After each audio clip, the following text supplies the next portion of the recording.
End range hip flexion. So we'll start off sitting on the ground, and I've got here a few cones. Now you can use cones, which is nice because they're pretty flat, not too high to get over. What also works as a form of progression, if you've got good hip mobility, is something that's higher.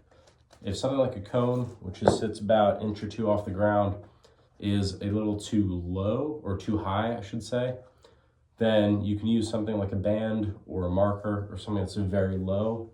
Even imaginary lines work. And that'll give you just a target to move over.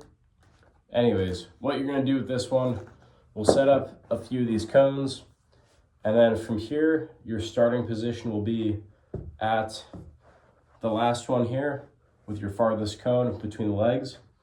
Then what you do, we'll start off with the inner foot.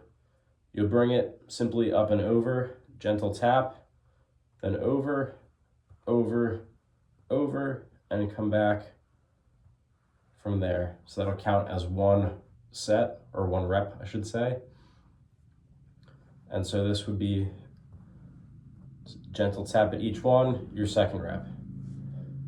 So a couple ways to make this easier or harder as you need to.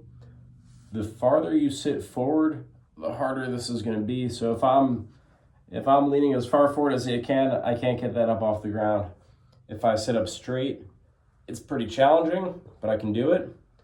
And if I lay back into it and sit back, this becomes really easy. So a couple different ways to adjust how challenging this is as you need to. Either use a higher target, higher obstacle, or sit farther forward. Another good way you can make this tough is to put a weight onto your foot. A small kettlebell would work, or an ankle weight, something like that, and that'll give you some resistance to help build up strength at that end range of hip flexion with some movement in it.